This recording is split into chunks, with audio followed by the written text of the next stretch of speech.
Nu, kur mūsu mājās rodas siltums? Tēt pie ziediem. Bet tā kā tētis dažreiz nav mājās. No krāsnes. Bet vai tu mums ir krāsnes? Radiators. Un kā tie radiatori paliek silti?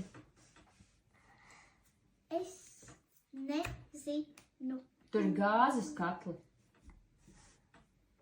Patiesībā lielākā daļa cilvēku nezina nianses par mājokļa siltumu, pieslēgumiem, gāzes sistēmām un tā tālāk, jo lielākoties šis viss ir ierīkots jau sen, un mēs tam nepievēršam uzmanību līdz zināmam brīdim. Jā, tieši tā, līdz izmaiņām rēķinos.